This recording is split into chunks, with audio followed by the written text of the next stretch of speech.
We are here in Harbortown, and I am joined by Grant Kaple. He is, of course, with the Boathouse, and we are at the Heritage. It's not quite a beautiful boating day today, but we have a lot of them here in the area. So there's a lot of boats for sure, and yeah, today turned out to be a little cooler. But what is it? The Heritage usually has at least one bad weather day, so this is it. This is it. We're going to get it out of our That's systems. right. But we're going to talk about boats today anyway. So you're down here. You've brought some boats with you. Tell us what you have. Well, so I brought Grady White. Our Grady White boats are they're manufacturing boats from 18 foot to 45 feet. Today we brought a 307 and also a 23, a 236. So one's a center console fishing oriented type boat. Okay. And then we bought the 307, which is larger boat, but also family oriented. So it's a dual console boat. So it has more family amenities to it. Okay. So let's talk a little bit about those in more detail. So the one that's kind of fishing oriented, what makes it so? Well, so when you're fishing, you're thinking in terms of accessibility to what you're trying to do, and so Right. center consoles really lend themselves to that. So it gives you the ability to kind of wander around the whole boat. So Yeah. let's say that you hook onto something really good, it's taking line, screaming, you can kind of throw somebody towards the bow of the boat fairly easily and kind of maneuver that way. So that's kind of what you're thinking. It's Yeah. a little easier too as far as anchoring and managing the boat that way, and just the way that people think about fishing. Yeah. And so then the one that's more family oriented, tell us what that offers. So in family orientation, we're talking about seating.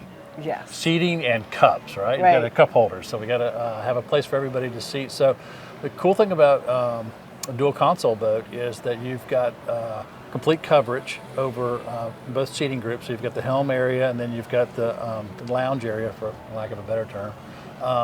And then so you've got people that you're out of the sun. You're cruising. The wind isn't blowing in your face necessarily. You kind of shut yourself up a little bit. So it just makes it that much more comfortable.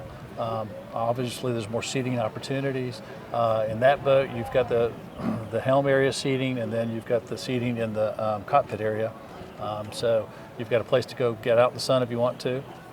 I think probably the other thing that's really nice about those boats is that you're walking through the or the dual console, and then you've got seating on either side, and everybody wants to ride In the front. in the front. Of course. And wind in It's your the most face, fun. and the sun in your face, and it's just the great experience of going through Calabogie Sound. Yeah. So that boat's kind of the best of both worlds. It is, I think. But you do at the Boathouse have a wide range, even beyond those two.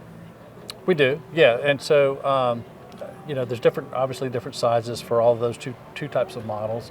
And even the fishing models are now, even the center consoles are much more family oriented, a little bit more seating in the back, and they have the forward seating just like we're talking about, riding on the bow.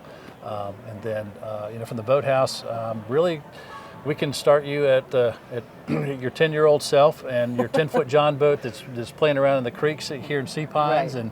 and until you finally make it all the way to that 45-foot offshore fishing behemoth. Exactly.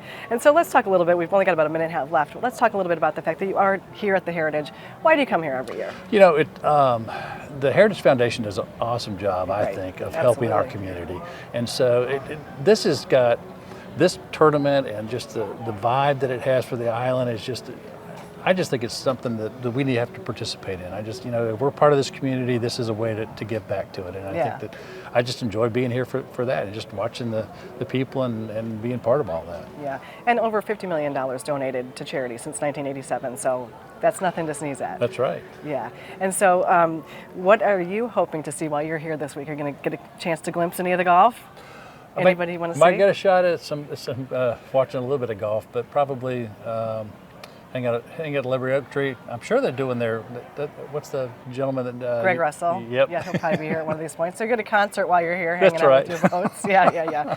So if somebody wants to find you to learn about these boats or see them in person, if they're not going to make it down here, how do they find you? So these boats we've got 3 locations. Our main location is in Okatee on Highway 170.